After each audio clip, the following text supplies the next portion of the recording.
What's up, y'all? Welcome back to the place between heaven and hell. I'm your host, Jennifer B.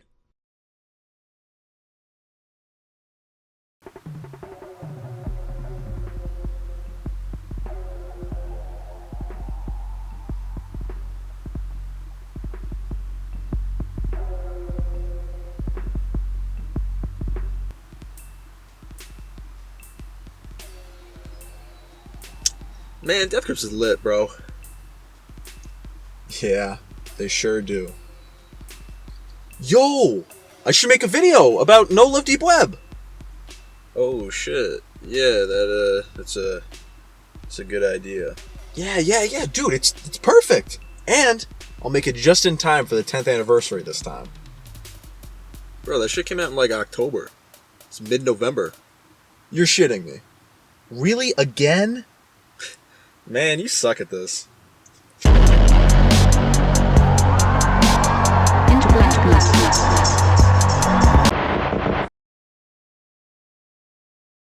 I know. I don't want to hear shit. I was close enough. I had scheduling issues because somebody wanted to say not nice things and ruin my other video. But hey, when life gives you lemons, you throw lemons at people. And it kind of works out for the best. I was reminded of this little video topic, perusing the halls of my local record store, and I found this bad boy. And I thought to myself, shit, this thing is 10 years old. Well, not so much that one, more this one, but you guys get the idea. And if you're unfamiliar with what I'm referencing, recently I did a video on a kind of similar topic, a 10-year retrospective on Death Grips' The Money Store. And fast forward to today, I didn't even put two and two together that The Money Store and No Love Deep Web were released rather close to each other.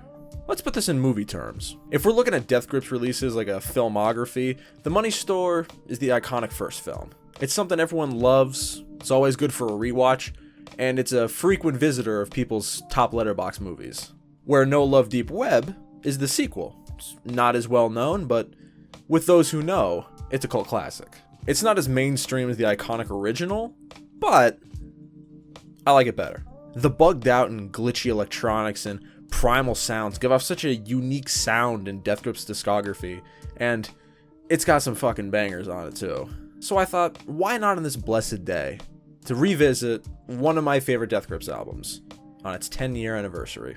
But before we jump into No Love Deep Web, don't think I haven't seen you behind the camera there eyeballing my threads. You're probably thinking to yourself, damn, that's a nice piece of fabric. Where do I get myself one of those? Well, lucky for you, I have the answers. Ladies and gentlemen, I'm proud to present to you Catching Big Fish, my official apparel brand. It's my official clothing brand that I am designing, shipping, and operating all by myself. If you know the channel well, you'll know that I'm graphically design affiliated, so it was just a matter of time before I made something physical. At the moment, we have 2 items in the shop with hopefully more collection to come. We have the black logo shirt that I've been wearing in this video up until this point. It is front and back. And we have my personal favorite, the brown box logo hoodie.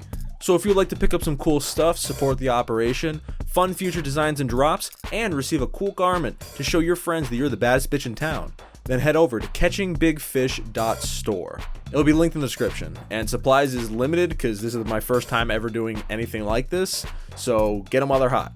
That is www.catchingbigfish.store if you'd like to wear the coolest shit on the market. Link is in the description. And now back to your regularly scheduled programming.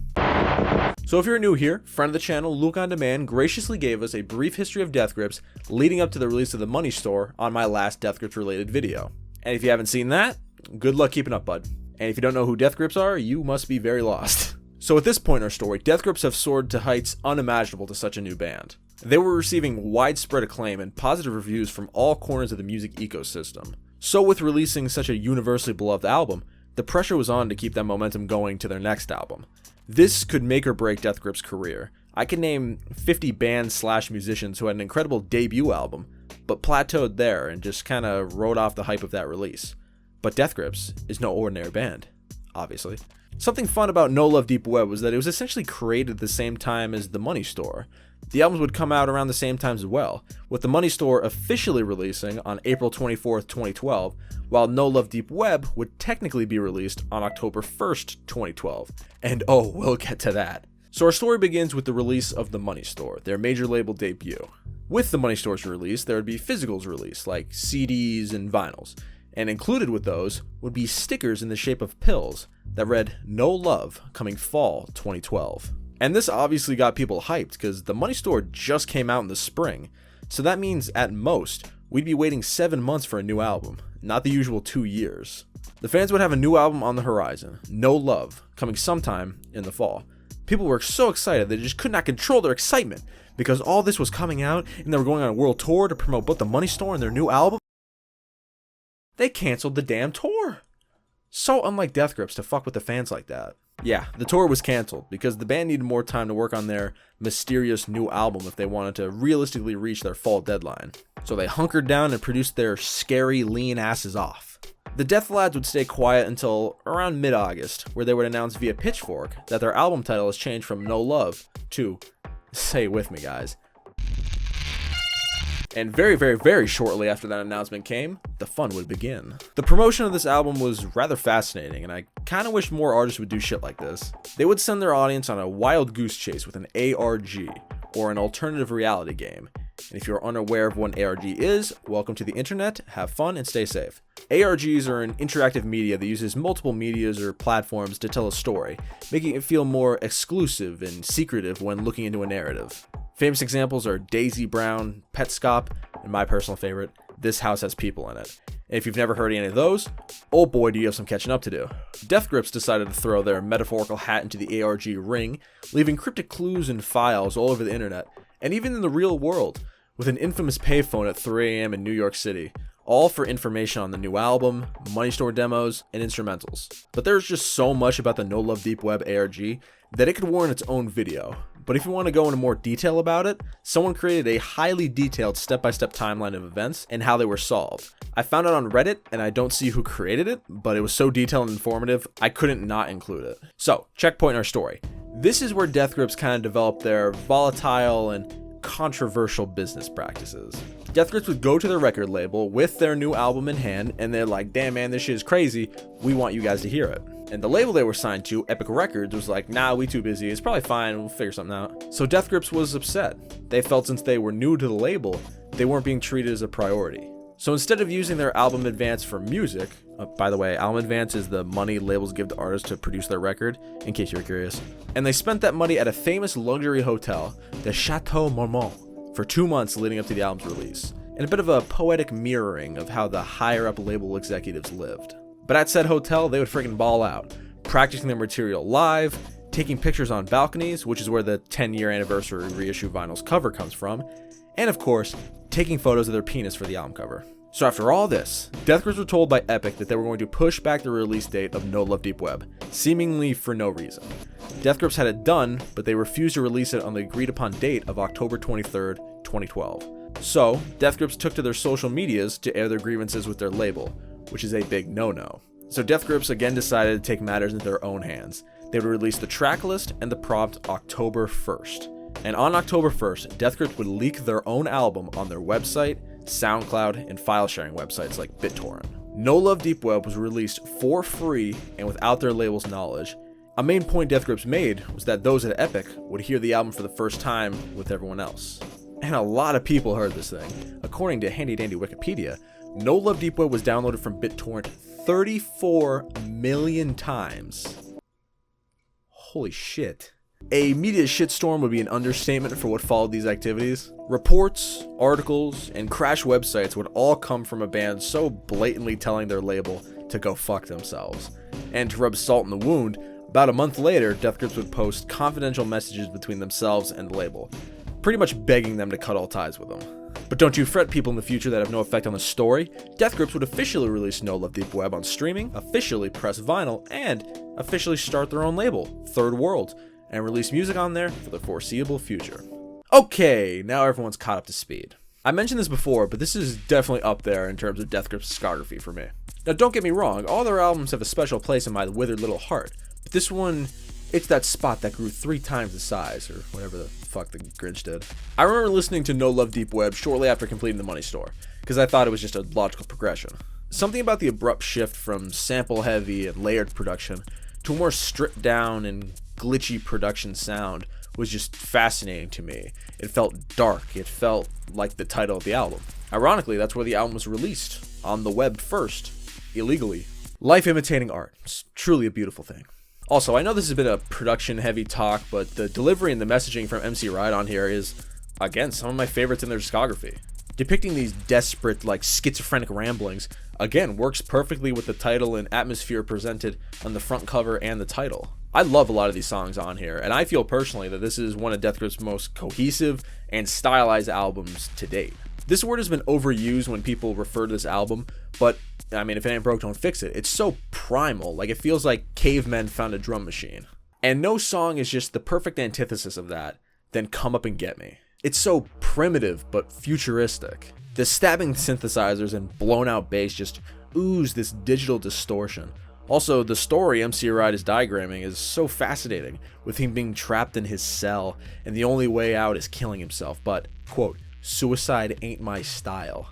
One of my favorite Death Grips tracks. And I'm not going to talk about every song on the album here, because you gotta leave something to the imagination. No Love is an iconic Death Grips song, one of their most popular from this album, and for very good reason. The synthesizers on the song sound like they're melting off the bone. The drums here are some of the most acoustic they've ever done, and it can be looked at as their catalyst for implementing more acoustic instrumentation in their work later on in their career. In contrast to the acoustic drums of No Love, we have some of the most cracked out schizophrenic electronic drum lines ever with Whammy. We get a rare glimpse of more Money Store-like sampling on the main vocal chorus.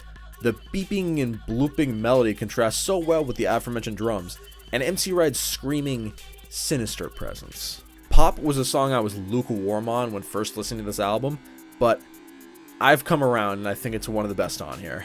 I love the building, swelling, distorted, almost engine revving synths, and it's a perfect contrast to these, dare I say, beautiful and ethereal arpeggiated electronics. It's a great dichotomy, and I feel it represents the no love in humanity and the distorted electronics of deep web. And I would be remiss if I didn't mention the final song in this album, Artificial Death in the West. People always tout about how amazing the final track on the Money Store was, Hacker. But I feel Artificial Death in the West gets the short end of the stick. I love this outro. It turns the energy down from screaming in your face to a more seething, more sinister, more disappointed vibe. The simple, distorted, almost bell-hit synth, again, contrasts very well with these cascading electronics in the pre-chorus. And the lyrical content of the dangers of technology, be it a bit cliche, but with the background of portraying the deepest, darkest parts of the internet all over this album, it fits very well. If we're looking at the takeaways from No Love Deep Web, I think a significance that jumps out to me is A, probably shouldn't do business like them, and B, major labels aren't a necessity. Death Grips creates incredible left field and experimental music, so finding a label that was willing to go all in on them was going to be an uphill battle, even before their controversial business practices. So while I don't condemn breaking contracts and burning bridges, I'd be lying if I said it wasn't successful. BitTorrent's legally downloaded music section kind of speaks for itself. 34 million downloads. Like, damn. And I'm not saying Death Grips is the only band to ever find success without a label. Countless other bands have proved that shedding that weight can yield very positive results. But this isn't a video about other bands, this is a video about Death Grips and No Love Deep Web, if you were confused up till this point. So even if from the outside looking in, it's just some weird music with a penis on the album cover, it's a representation of artistic instincts and taking risks, even if you know taking that risk could have consequences. But it works out, and not only do they create an amazing album, one of my favorites of all time, but they create a case study in how not to maintain a label relationship with a penis on the album cover. Thank you for watching. I appreciate it. Damn, I just don't know how to time these things out, do I? But in my defense, this video was planned to be something completely different, and then Kanye West said the bad, and now we're here. But I'm glad I got to talk about No Love Deep Web, because with most of these videos where I talk about an album I love from the past, it kind of reignites my passion for the music, because I listened to it a bunch to prepare for this video, and I find myself falling just a little bit more in love with it. Like I mentioned before, catchingbigfish.store is officially open for business. I personally package and ship out every single order, so you are guaranteed a kiss from me on the outside package, or your money back. Also, I mentioned this on my Patreon, so if you become a patron, not only do you get alerted of new releases before it goes public, but you receive 50% off your order. So go check out my Patreon for that and other cool extras like early videos, bonus content, behind the scenes videos, and my I But Listen to Shit series, where I review albums recommended by my patrons in a shotgun style video presentation. Here's a clip of the latest one. I am fucking losing my mind. Speaking of losing my mind, last album, Taylor Swift Midnight. Yes! We did it, guys. New album, Taylor Swift. I've never listened to a T Swift album before in my goddamn life. This is the first time I've ever listened to Taylor Swift front to back. You know, I've heard radio hits, obviously, like some occasional songs here and there, like sprinkled throughout the ether. But this is the first album I've ever listened to front to back. Besides catchingbigfish.store, obviously, my other social medias will be linked below, like Instagram, Twitter, and my other podcasts that I do. Good enough? Big Fish? Go check it out. All linked below. And yeah, that's about it. That's about all I have to say about No Love Deep Web by Death Grips. And yeah, if you like me talking about Death Grips, please let me know, because I have so many ideas floating around this little noodle of albums that I love from Death Grips that I am just itching to talk about. But for now, I digress. Thank you for watching. I always appreciate it. And as long as you remember that it's not in a bucket of Jake video unless I miss a crucial release date, then you're good to go. So thank you for watching. I appreciate it. And have a pleasant day.